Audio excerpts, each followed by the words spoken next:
Positive news है और positive news के वजह से एक निगेटिव न्यूज भी जुड़ जाएगी, जिसको मैं आपको आगे ही आगे बताऊंगा।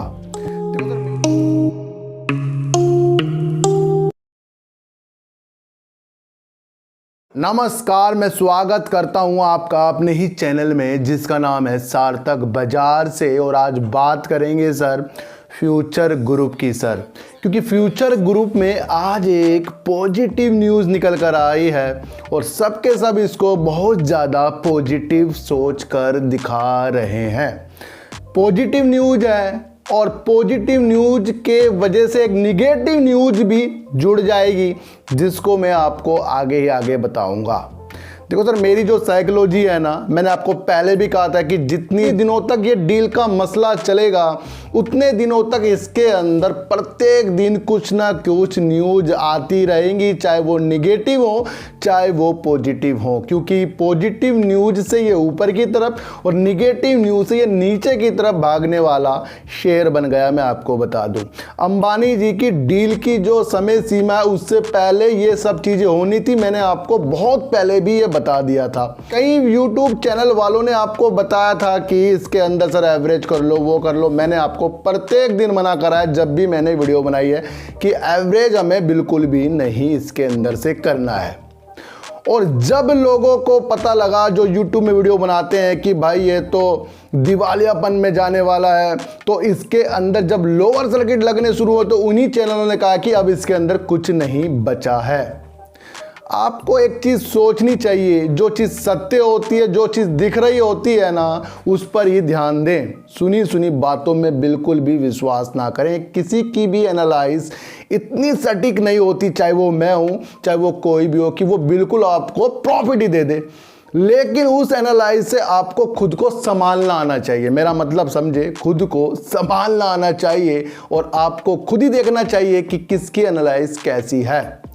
देखो सर, सीसीआई में जब अमेजोन को एक 200 करोड़ रुपए की पेनल्टी लगा दी गई थी, क्योंकि उसने 2019 में फ्यूचर कूपन में अपनी जो हिस्सेदारी ली थी उसके अंदर उसने कुछ तथ्यों को छुपाया था, बिल्कुल भी उन तथ्यों को नहीं दिखाया था जो तथ्य डील के दौरान दिखाने चाहिए थे।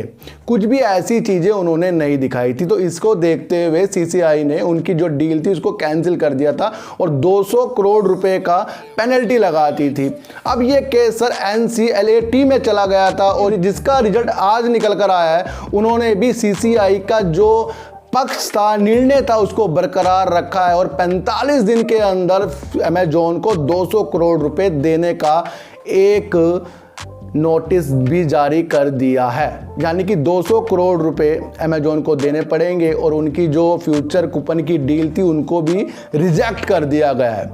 अब ये पॉजिटिव न्यूज इसलिए निकल कर आ रही है कि फ्यूचर ग्रुप अब किसी को भी साथ डील कर सकता है। यानी कि जो भी रुकावट पैदा कर रहा था वो अमेजोन कर रहा था अमेजोन की भाई डील नहीं होने दूंगा। इसकी वजह से बहुत सारी चीज़ें उत्पन्न हुई थी और रिलायंस भी सर इसके अंदर से पीछे हट गया था कि जब सारे मसले इस तरह से होते जा रहे हैं, कोई डील के पक्ष में नहीं हो रहा है, तो कहीं ना कहीं रिलायंस फिर पीछे हुआ है, यानी अंबानी जी पीछे हुए हैं। और फिर बैंक ऑफ इंडिया निकल कर आया, उसने फ्यूचर रिटेल को दिवालिया घोषित करने के लिए भी एक अपनी NCLAT में अपनी एक याचिका लगा रही थी। देखो सर, एक चीज़ आप समझना, इसको आपको समझना बहुत ज़रूरी है।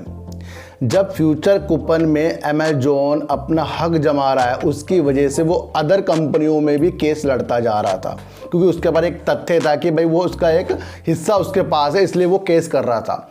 बैंक ऑफ इंडिया जब दिवालिया घोषित करने के लिए, अपने पैसों को प्राप्त करने के लिए कंपनी को दिवालिया करने की NCLAT में गया और वहाँ पर भी अमेजोन चला गया और अमेजोन की पहली सुनवाई वहाँ पर की गई है कि पहले उनको सुना जाएगा। इसकी वजह से उसमें अपर सर्किट लगने शुरू हो गए। देखो सर, यहाँ एक निगेटिव न्यूज़ निकल कर क्या आ रही है।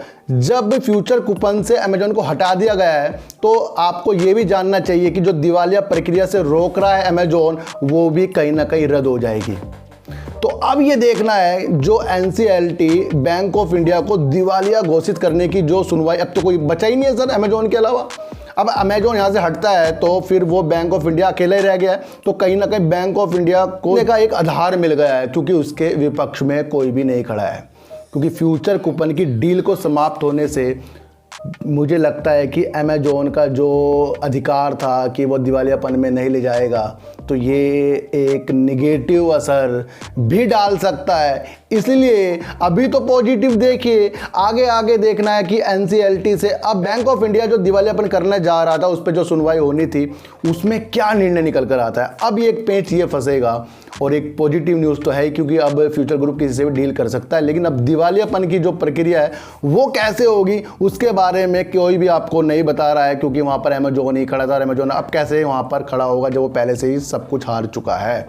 तो समझिए सर, समझ के ही काम कीजिए। अभी इसके अंदर आगे जाकर आपको कुछ ना कुछ ज़रूर से ज़रूर एक जो निर्णय एनसीएलटी से आ जाए पॉजिटिव वाला, फिर डील के जो मसले हैं बहुत अच्छे हो सकते हैं।